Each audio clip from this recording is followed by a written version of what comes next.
Let us, O conscript fathers, think as highly of ourselves as we please, and yet it is not in numbers that we are superior to the Spaniards, nor in personal strength to the Gauls, nor in cunning to the Carthaginians, nor in arts to the Greeks, nor in the natural acuteness which seems to be implanted in the people of this land and country to the Italian and Latin tribes, but it is in and by means of piety and religion, and this especial wisdom of perceiving that all things are governed and managed by the divine power of the immortal gods, that we have been and are superior to all other countries and nations.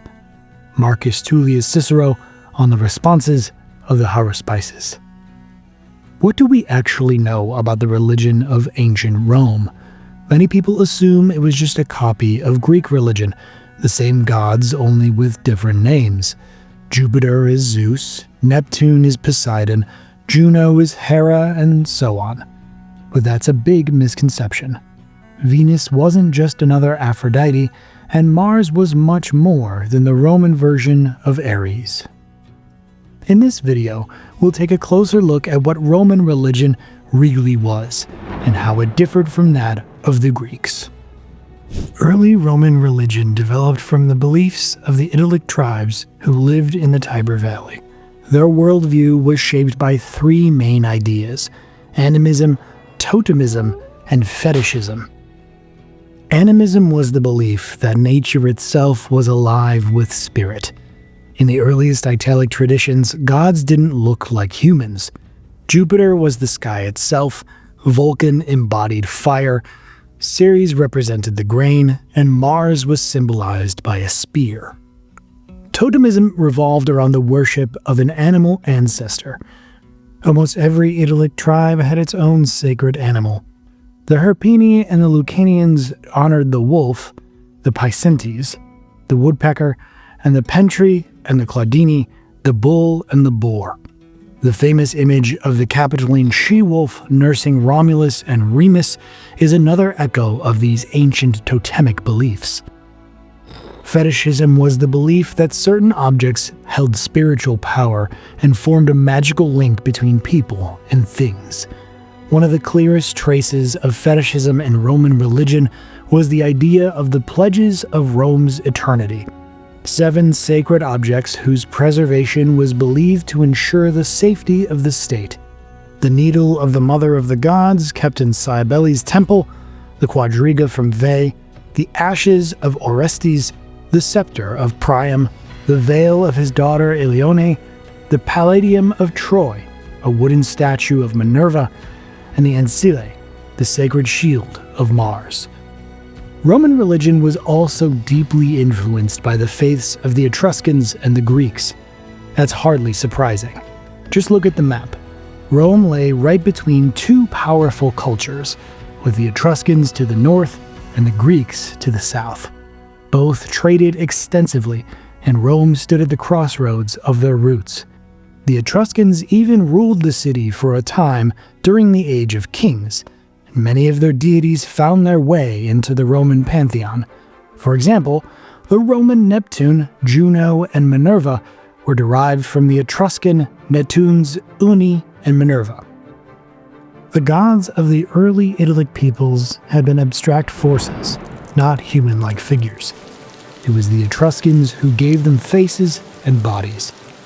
But that transformation created a new problem.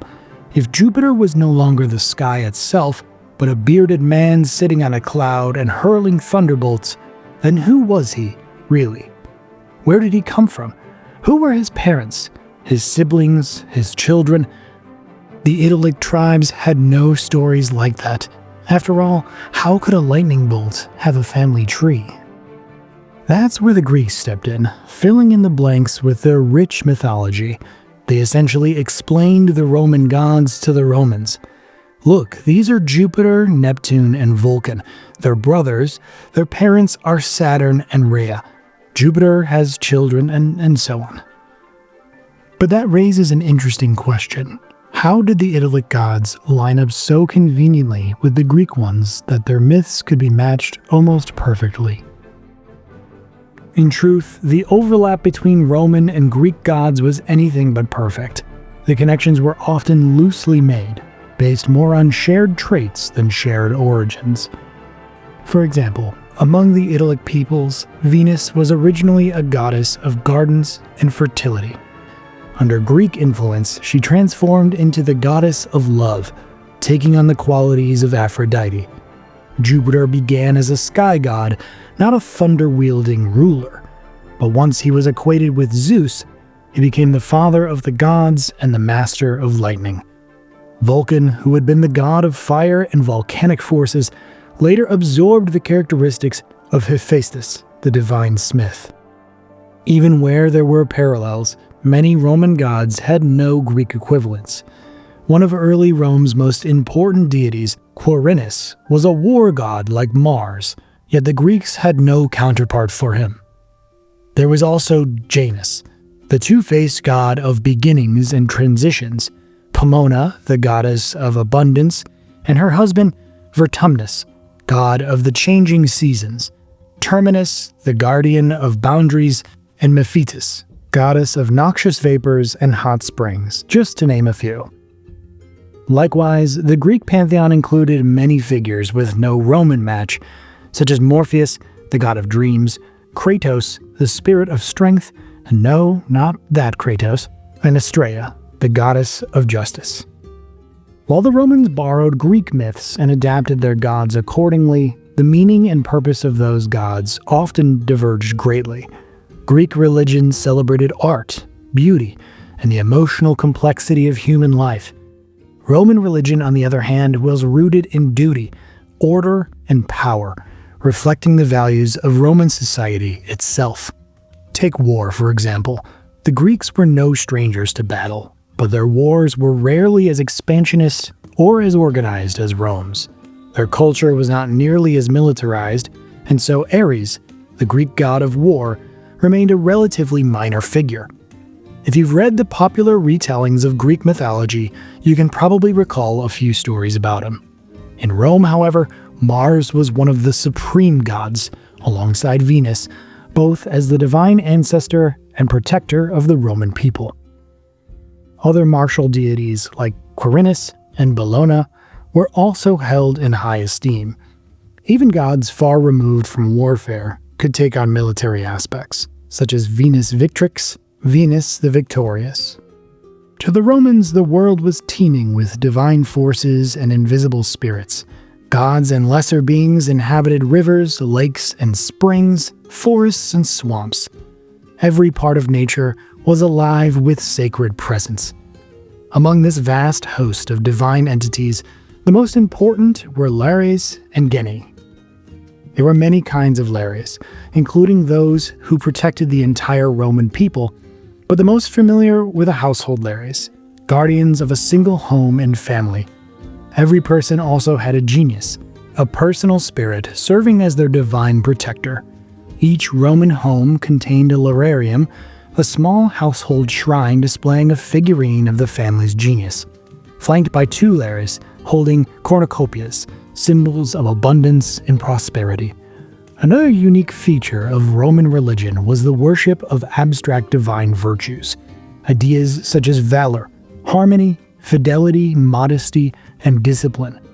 These virtues had no individual personalities or myths, yet temples were built in their honor, sacrifices were offered, and they were worshipped as full-fledged gods. The Romans also recognized what could be called momentary deities, gods and goddesses who presided over specific actions or brief moments in daily life. Annona was the goddess of the grain supply. Subigus oversaw the wedding night, and Vatican opened a newborn's mouth for its first cry. Nearly every human act, no matter how trivial, had its own divine patron. There were even goddesses who watched over leaving home and coming back, Abiona and Adiona, respectively. Roman religion was also deeply ritualistic. What mattered was not belief or emotion, but the precise performance of rites.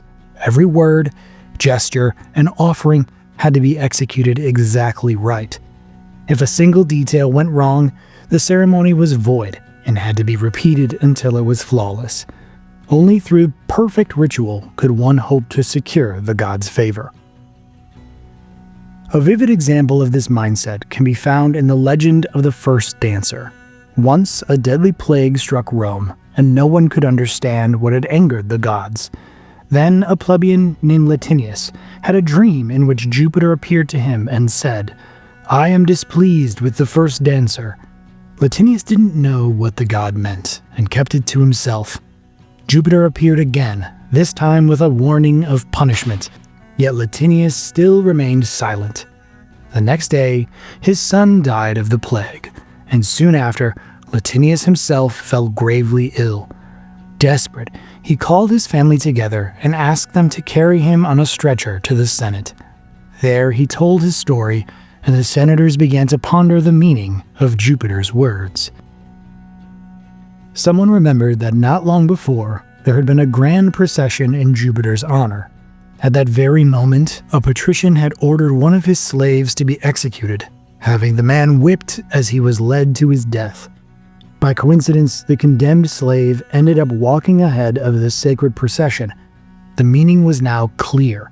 The ritual had been defiled.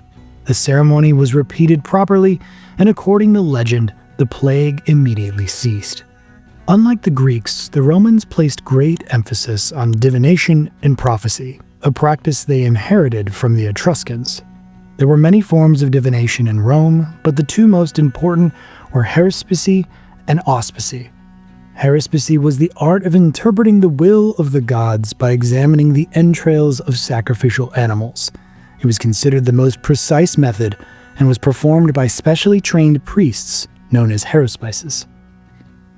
The ritual usually involved sacrificing a black ram, removing its liver, boiling it according to strict ritual procedures, and then carefully studying it. From its shape and any unusual marks, the priests sought to understand the god's message. The art of haruspicy was complex and required years of training. Auspicy, on the other hand, divination through observing birds, was far more common and could even be practiced by ordinary citizens.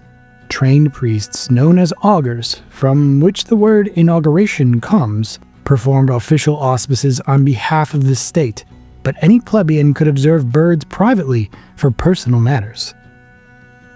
In public affairs, however, only magistrates, quaestors, praetors, or consuls were authorized to conduct them. Omens could be read in many ways, by a bird's flight, its call, how it pecked at food, or even the way it walked. The purpose of Roman divination wasn't to predict the distant future, but to understand the god's attitude towards a specific action on a specific day. For example, before declaring war, the Romans would take auguries to see whether the gods approved. If the signs were unfavorable, the ceremony would be repeated the next day, and again until the omens were right. One famous story illustrates this mindset perfectly. Before the Battle of Drepana, the Roman commander Publius Claudius Pulcher performed auspices. The sacred chickens, however, refused to eat, a terrible sign. Pulcher, mocking the ritual, quipped, "If they won't eat, let them drink," and ordered them drown into the sea. The battle that followed was a disaster. The Roman fleet was completely destroyed by the Carthaginians. Later, the Romans interpreted the defeat as divine punishment for Pulcher's impiety.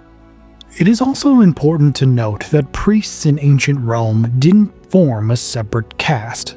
Priesthoods were often political or honorary titles held by prominent statesmen. Dictators Gaius Julius Caesar and Lucius Cornelius Sulla both served as flamines of Jupiter. Octavian Augustus held the title of Pontifex Maximus, or High Priest of the College of Pontiffs. Scipio Africanus, the conqueror of Hannibal, was a member of the priestly college of the Salii, and the great orator Marcus Tullius Cicero served in the College of Augurs. Interestingly, the number of priests was very small. During Caesar's time, when the Republic's population was around 4 million, there were only 147 priestly offices in the entire state. All in all, Roman religion was a unique and deeply original system, not just a mere copy of Greek beliefs, though it was undoubtedly shaped and enriched by them. If you made it to the end of this video, we really appreciate it if you liked and subscribed. Follow along on our journey through ancient civilizations and history. We put out new episodes every single week.